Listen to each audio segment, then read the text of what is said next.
बिस्मिल्लाहिर्रहमानिर्रहीम, अस्सलाम वालेकुम। उम्मीद करता हूँ आप सब लोग खैरियत से होंगे। आज की इस वीडियो के अंदर एक अमेरिका और वेनेजुएला का जो क्लैश पिछली वीडियो में भी एक्सप्लेन किया था उसके हवाले से थोड़ी बातचीत करेंगे। वो कितनी शिद्दत इख्तियार कर सकता है और इस क्लैश की वजह से सोने और चांदी पे आगे आने वाले इम्पैक्ट्स क्या होंगे। स्पेशली चांदी के बारे में ये खबरें फैलाई जा रही हैं कि चांदी की मार्केट में बहुत बड़ा क्रैश आने वाला है।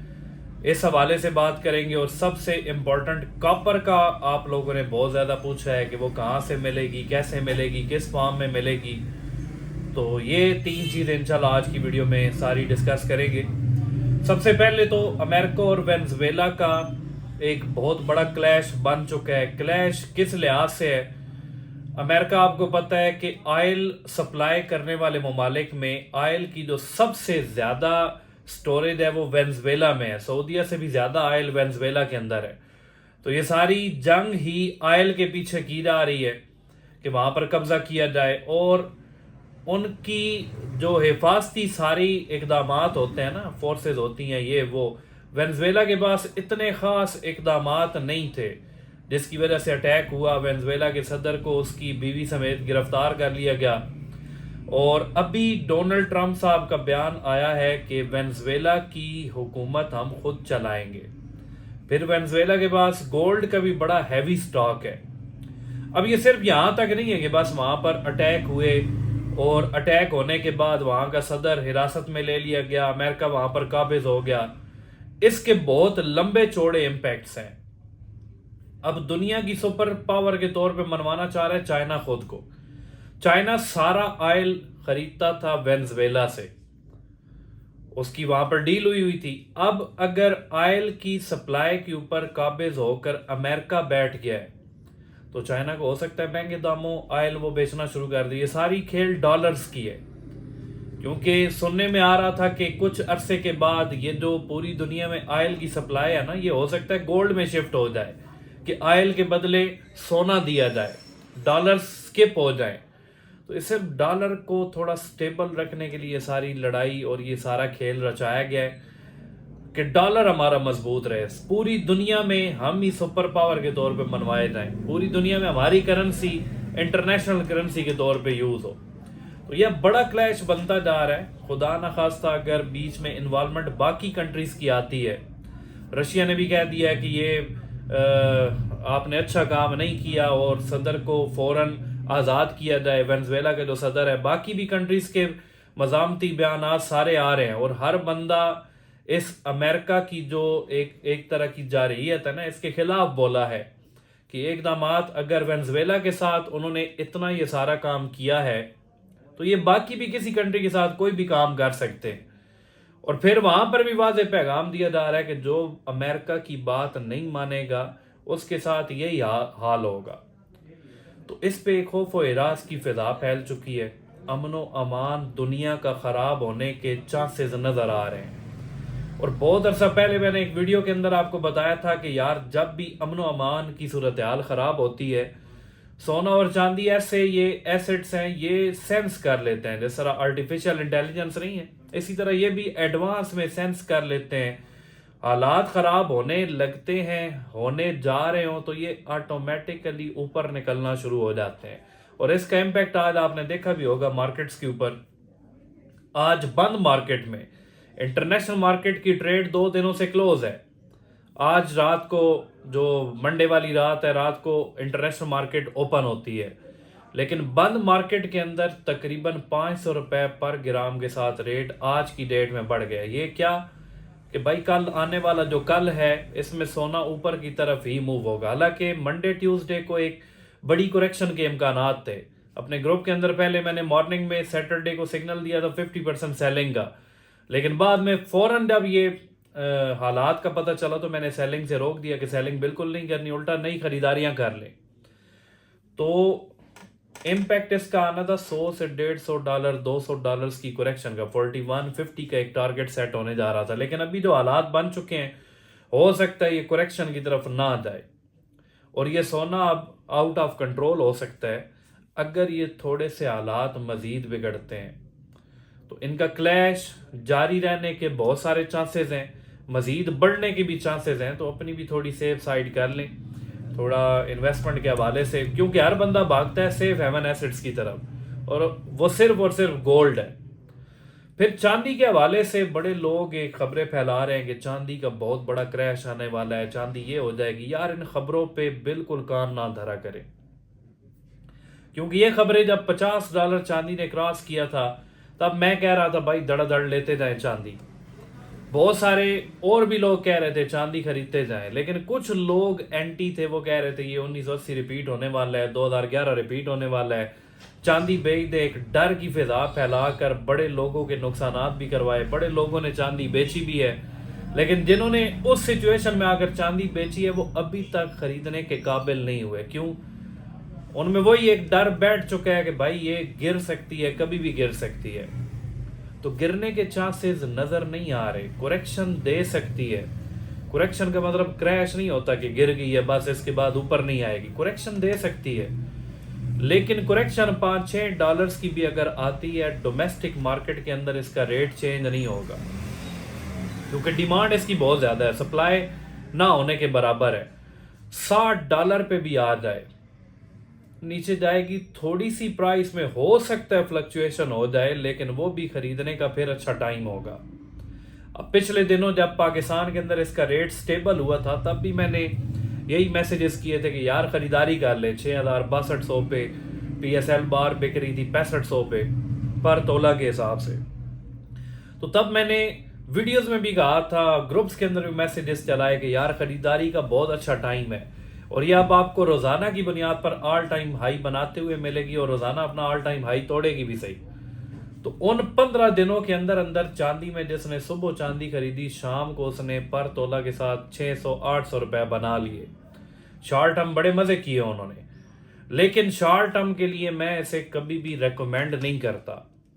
आपके पास होल्डिंग कैपेसिटी 6 महीनों की है, फिर आप शॉर्ट टर्म में भी काम कर सकते हैं। लिया 500-700-800 रुपए पर तोला बचत हो रही है, बेच दें, फिर आप काम कर सकते हैं। लेकिन आप कहें कि मेरे पास पैसे ही किसी से मैंने मांगे हैं 10 दिनों के लिए, 15 दिनों के लिए, तो मैं चांदी ले लूं, ऐसा होता तो हर बंदा ही अमीर हो चुका होता। इसमें सब्र से भी काम लेना पड़ता है। और आज मैं जो एग्जांपल कोट करता हूं ना कि चांदी जिसने ली है 6 महीने पहले, उसकी आज 3 गुना के करीब हो चुकी है। उनका टाइम पीरियड भी देखें, उन्होंने तब लिया जब चांदी का किसी को पता ही नहीं था, और खौफ की फिजा में ली है कि चांदी हम ले तो रहे हैं, ये डेड इन्वेस्टमेंट ना हो जाए, ऐसा ना हो ले लें फिर वापसी में कोई वापस ही ना ले। उसकी मार्केट नहीं थी, अब तो मार्केट बन चुकी है। तो भाई खुले फैसले किया करें, जब इसमें इन्वेस्टमेंट करनी है तो डर कर नहीं करनी। 5 ग्राम सोना ले लिया, आप डरना शुरू हो गए, 100 तोले चांदी ले ली और आप डरना शुरू हो गए, ये आप बीपी के मरीज बन जाएंगे। इसमें काम करना है, फालतू पैसा है, अपना पैसा है, 6 महीने इस्तेमाल के काबिल नहीं है, बेफिक्र होकर इसमें लगाएं, ये आपको कभी नुकसान नहीं देगा। लेकिन किसी से महंगा हुआ पैसा है तो फिर तो आपको जाहिर बात है नुकसान ही देगा। तो सोना और चांदी दोनों के ऊपर जाने के बहुत ज्यादा चांसेस बन चुके हैं, क्योंकि यहाँ पर ये क्लैश है। चाइना ताइवान का भी थोड़ा सा क्लैश सामने बनता हुआ नजर आ रहा है। फिर चाइना और अमेरिका भी आपस में थोड़ा उनके मामलात खराब हो सकते हैं, ये ऑयल की सप्लाई ना होने की वजह से। ठीक है, ये फ्यूचर की बात बता रहा हूं, आने वाले कुछ दिनों में इस तरह का कोई ना कोई रिएक्शन आ सकता है। इसराइल और ईरान का भी क्लैश दोबारा सर उठा रहा है ऊपर। ईरान के अंदर थोड़ा वो स्ट्राइक्स भी जारी हैं, तो बड़े मसाइल बने हुए हैं। और जब भी अमन व अमान की सूरत हाल खराब होती है, सोना और चांदी फिर नहीं देखेंगे कि मार्केट 4,400 पे खड़ी हुई है, फिर ये नहीं देखेंगे 4,400 पे मार्केट होगी लेकिन रेट हो सकता है 5 लाख रुपए पर तोला हो जाए। ठीक है, फिर ये मार्केट को नहीं देखेंगे, फिर अपने रेट निकलते हैं। जिस तरह पहले पीछे एक जंग का खतरा बना था पाकिस्तान इंडिया का, तब भी थोड़ा सा रेट ऐसे ही फौरन से ऊपर गया था। उस टाइम पे मार्केट ने मूव किया, रेट मार्केट को फिर पीछे छोड़कर डोमेस्टिक मार्केट के अंदर बहुत ज्यादा रेट पे बिकना शुरू हो गया। और जो ही वो खतरा टला तो 3-4 दिनों के अंदर अंदर 70,000 रुपए पर तोला के साथ वो रेट गिर भी गया था। तो थोड़ा सा अपनी पोजीशंस को मेंटेन रखा करें और थोड़ा सब्र से काम लेंगे, नुकसान आपको इंशाल्लाह नहीं होगा। फिर कॉपर की मैंने वीडियो लगाई और एक दो बंदे ये भी कह रहे थे कि कॉपर हमें फ़ायदा नहीं देगी। 2023 में कॉपर का पर केजी रेट था 1500-1600। आज कॉपर का पर केजी के हिसाब से रेट है आई थिंक 3500 भी है, 4000-4200 के करीब है। ठीक है, बड़े बड़े ममालिक जो हैं वहाँ पर कॉपर की बार्स बनना शुरू हो चुकी हैं। जिस तरह ये सिल्वर की 1 केजी की बार है ना, बिल्कुल इसी तरह की 1 केजी की बार्स हैं, 5 केजी की भी बार्स हैं, क्योंकि कॉपर सस्ती है। वो बार्स बनना शुरू हो चुकी हैं। चांदी के हवाले से भी जब मैंने कहा था ना कि चांदी में पैसा लगाएं, बड़ा अच्छा रिटर्न देगी, तो तब भी लोगों ने यही बातें की थी। कमेंट्स मेरे पास अभी तक मौजूद हैं। कभी कभी वहाँ पर लोग रिप्लाई कर रहे होते हैं मेरे बिहाफ पे, कभी कभी मेरे सामने आ जाए मैं कर देता हूँ, लेकिन लोग रिप्लाई कर रहे होते हैं जो ऐसे वैसे कमेंट कि ये पैसा डुबा देगा, ये करेगा, वो करेगा। तो मैं तो इतना पैसा कह ही नहीं रहा। मैंने तो आपको एक कंडीशन लगाई है। जिस तरह इंश्योरेंस होती है ना, इंश्योरेंस आप कराते हैं, वो भी मामला थोड़ा दूसरी साइड पे निकल जाते हैं। इंश्योरेंस आप कराते हैं, मंथली बेसिस पे आप उसकी इंस्टॉलमेंट देते हैं। 5 साल का प्लान होता है, 5 साल के बाद, 10 साल के बाद, 20 साल के बाद आपको उसकी पेमेंट मिलती है। तो आप समझ लें कॉपर आपने अपनी इंश्योरेंस करा ली है, लेकर रख लें 5 लाख की, उसे 2-3 साल के लिए रख लें, 5 साल के लिए रख लें। 5 लाख इतनी ज़्यादा अमाउंट तो नहीं है। जिसके पास अच्छी गुंजाइश है, जिसके पास कम गुंजाइश है, 50,000 की लेकर रख ले। लेकिन ये नहीं करना कि ये 6 महीनों के बाद बेचूंगा, साल के बाद। साल 2 साल की होल्डिंग कैपेसिटी है। फिर आपको खुद ही आइडिया हो जाएगा कि जब उस टाइम पे हमने ली है, जब कतार में कोई बंदे शामिल नहीं थे। वो एक पिक्चर भी चलती रहती है ना, कतार बड़ी सी लंबी सी लगी हुई है। जब रेट डाउन है तो उस कतार में कोई एक आध बंदा खड़ा होता है। जब रेट पीक पे चले जाते हैं तो फिर उस ट्रेंड को फॉलो करते करते पूरी कतार बंदों से भरी हुई होती है। जिस तरह अभी चांदी की कतार लगी हुई है। जिसने डाउन रेट पे खरीदा वो तो बड़ा सेटिस्फाइड है, उसे ये परवाह नहीं है कि 1000 रुपये पर तोला गिर जाएगी तो मेरा नुकसान होगा। उसकी खरीदारी बहुत अच्छी है। तो अभी कतार में लोग लगे नहीं है, क्यों? उसका रेट बहुत कम है। फिर कॉपर की भी बार्स मिल जाएंगी आपको पता करने से ना। जिस तरह 1 किलो की चांदी की बार है, इस तरह की बार्स मिल जाएंगी। अगर मिलेंगी नहीं, सिंपल आपको रॉड बड़े बड़े मिलते हैं, तो आने वाले कुछ टाइम में इसकी भी बार्स बनना शुरू हो जाएंगे। हो सकता है ये जो चांदी बनाने वाले हैं PSL के भी वगैरह, यही कॉपर की भी केजी की बार्स बनाना शुरू कर दें। ठीक है, ये आने वाले टाइम की बात बता रहा हूं। अभी तक इसमें मैंने पाकिस्तान में कोई बार देखी नहीं है। तो हमेशा प्लानिंग की जाती है फ्यूचर की, आने वाला टाइम कौन सा है। तो आपने इतना पैसा तो लगाना नहीं है, 5 लाख रुपए लगा लें, आपको अच्छा खासा रिटर्न देगी। अगर रिटर्न नहीं भी देगी, आपका 5 लाख जाया तो नहीं ना होगा। चले रेट नहीं बढ़ा रही तो रेट वहां पर तो खड़ा होगा ना। और इतनी अमाउंट नहीं है, 1 लाख रुपए की ले लें, थोड़ी थोड़ी करके मंथली बेसिस पे इकट्ठी करते जाएं। जहां से मिलती है, जिस फार्म में मिलती है, शर्त यह है कि प्योरिटी 999 होनी चाहिए, 99.9%। प्योर चीज लेंगे तो उसमें नुकसान नहीं होगा। अब चांदी का शुरू में ये सीन बना था, फलां बार आ गया, फलां कौन सी लें, हर बंदा PSL की तरफ गया। PSL वालों ने रेट काफी ज्यादा बढ़ा दिए। तब मैंने एक बात ये भी कही थी, कोई भी चांदी की बार ले लें लेकिन प्योरिटी उसकी 999 होनी चाहिए। आज की डेट में तकरीबन जितनी भी बार्स हैं जिसकी लेजर के ऊपर रिपोर्ट 999 की आती है, वो सारी बार्स का रेट एक जैसा हुआ पड़ा है। इंपोर्टेड बार जो बड़ी सस्ती मिल रही थी, अगर 7000 की PSL थी पर तोला, इंपोर्टेड बार का रेट मिलता था 6200-6300। आज इंपोर्टेड PSL सारी एक ही लाइन में लग चुके हैं, सबका एक जैसा रेट हो गया। तेजाबी चांदी का मैंने कहा था प्योरिटी अच्छी है तो बेशक वो लेते जाएं। एक वो 0 वाली होती है, दानिया सी बनी हुई, प्योरिटी अच्छी मिलती है तो बेशक वो लेते जाएं। इसमें तो कोई परवाह आपको होनी नहीं चाहिए। तो प्लानिंग हमेशा शुरू में की जाती है, जब कतार में बंदे कम होंगे उस टाइम की खरीदारी सबसे परफेक्ट होती है, क्योंकि तब खौफ होता है। अभी हर बंदे को एक डर होगा, यार मैं लाख रुपए लगा दूं कहीं मेरा जाया ना हो जाए। लाख रुपए कम नहीं होगा, वो रहेगा लाख ही, लेकिन अगर बढ़ेगा तो वो 3 लाख भी हो सकता है। अगर बढ़ गया तो 3 लाख भी हो सकता है। अगर ना बढ़ा तो रहेगा तो लाख ही, नुकसान तो इसमें नहीं है। तो अगर फालतू पैसा आप इंश्योरेंस के तौर पर थोड़ी सी ले लें, ज्यादा नहीं लेनी, बिल्कुल थोड़ी सी ले लें, मैक्सिमम 5 लाख तक ले सकते हैं, इससे ज़्यादा नहीं लेनी। तो इंशाल्लाह ये वीडियो आज डेट 4 जनवरी है, साल के बिल्कुल शुरू में लगा रहा हूँ। साल के मिड में फिर बताऊंगा ये कहाँ तक पहुँच चुकी है, और साल के एंड तक भी इंशाल्लाह बताऊंगा कि ये कहाँ तक पहुँच चुकी है। चांदी में बिल्कुल ना डरें, सोना जिसने 470 का भी लिया है कोई डरने की ज़रूरत नहीं है, होल्डिंग अच्छी होनी चाहिए बस। बाकी ये आपको कभी नुकसान नहीं देंगे।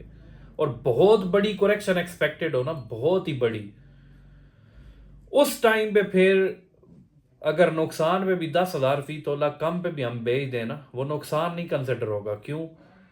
30-40 हज़ार और डाउन होने के बाद हम नीचे से दोबारा खरीदारी कर सकते हैं। तो बिल्कुल रिलैक्स रहा करें, बिल्कुल रिलैक्स। जितना रिलैक्स होंगे उतना आप अच्छा काम कर सकते हैं, उतना आप ज़्यादा प्रॉफिट बना सकते हैं।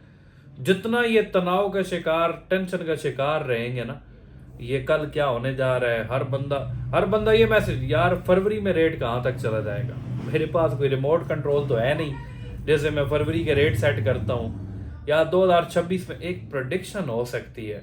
हालात को देखकर, डाटास को देखकर एक प्रेडिक्शन दी जा सकती है कि यहाँ तक जा सकता है, लेकिन ये नहीं हो सकता कि बिल्कुल एक्यूरेट। इतना अगर मुझे पता होता तो मैं खुद पता नहीं रोज़ाना लेन देन का काम पता नहीं कैसे कैसे रोज़ाना की बुनियाद पे प्रॉफिट बना रहा होता। एक प्रेडिक्शन होती है, उसके मुताबिक चलते हैं। फिर एक बड़ी ज़बरदस्त बात मैंने सुनी है, इस पे ख़त्म भी बात को करते हैं कि बिल्कुल फुल पीक का वेट ना करें कि हम जब पीक पे जाएगा तब बेचेंगे, और ख़रीदने के लिए डाउन साइड का वेट ना करें, सेंटर में रहें। सेंटर पे ही सेल परचेज का अगर काम करेंगे फ़ायदे में रहेंगे। ठीक है, जैसे बर्गर आप खा रहे हैं ना, किसी कोई कहे नीचे वाला वो बन वाला पीस, ऊपर वाला पीस, उनकी फिक्र छोड़ दें, उसके अंदर क्या कंटेंट भरा हुआ है, मेन तो उसी के पैसे आप देते हैं ना। तो वहां से वो जिंगर का पीस खाएं, बन को इग्नोर करें। ठीक है, इसमें बात बड़ी आपको एक पते वाली बात मिल जाएगी। 1% भी बंदा नहीं है जो फुल पीक पे बेच पाए और फुल डाउन साइड से वो खरीद पाए। तो इसमें परेशान ना हुआ करे कि इतने पीक पे चला गया तो हमने बेचा क्यों नहीं, उससे कम रेट, काश हम कल ही बेच देते तो बड़ा फायदा होता। ये परेशान रहेंगे तो अपना नुकसान करेंगे। और फिर जब 4,02,000 पे भी आखिरी करेक्शन पे आया था, 395 भी किसी इलाके में रेट आया था, तो 4,08,10,000 जब रेट था तब मैंने मैसेजेस चलाना शुरू कर दिए थे, वीडियोस भी लगाना शुरू कर दी थी कि यार परफेक्ट टाइम है खरीदारी का। लेकिन कुछ लोग वेट करते रहे कि और डाउन जाए, 380 पे जाए फिर हम खरीदें। जब इस तरह का लालच करेंगे फिर आप वेट ही करते रहेंगे, फिर आपको 4,8 भी नहीं मिलेगा, फिर आपको हो सकता है 4,15 भी ना मिले। तो लोगों ने देखा है 4,2 पे नहीं खरीदारी आपने की कि और डाउन जाएगा, 4,10 पलक झपकने से पहले हो गया, फिर आपने कहा नहीं नहीं ये और करेक्शन 4,5 पे अब आ जाए फिर हम लेंगे, तो 4,10 भी आपको नहीं मिला, फिर 4,27 भी नहीं मिला। तो इस चक्कर में ना रहा करें, डिसीजन करना होता है सेंटर में रहकर। Thank you so much.